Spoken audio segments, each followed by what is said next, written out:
সম্মানিত সংসদ সদস্যবৃন্দ,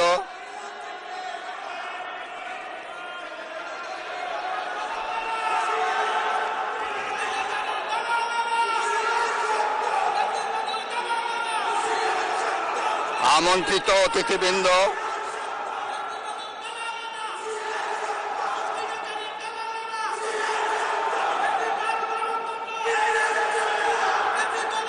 প্রিন্ট এবং ইলেকট্রনিক মিডিয়ার সম্মানিত সাংবাদিকবৃন্দ, আপনাদের সবাইকে জানাই আন্তরিক অভিনন্দন ও শুভেচ্ছা।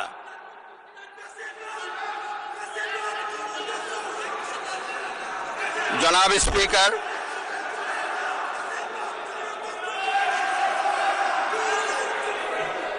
ত্রয়োদশ জাতীয় সংসদের এই উদ্বোধনী অধিবেশনে বাংলাদেশের ইতিহাসের এক ঐতিহাসিক মুহূর্ত হাজারো জয়লাভ করেছে।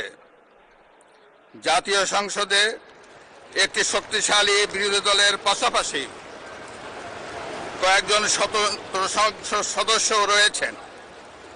আমি এই সংসদে আপনার মাধ্যমে প্রধানমন্ত্রী তারেক রহমান এবং তার নেতৃত্বে গঠিত নতুন সরকারকে আন্তরিক অভিনন্দন জানাচ্ছি।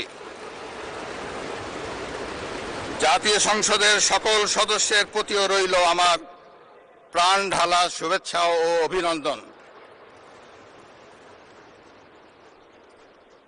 আমি মহান মুক্তিযুদ্ধের লাখো শহীদ এবং বীর মুক্তিযোদ্ধাদের শ্রদ্ধার সঙ্গে স্মরণ করছি। একই সাথে স্মরণ করছি বীরাঙ্গনা মা বোনদের এবং আমাদের সকল শহীদদের যারা বিভিন্ন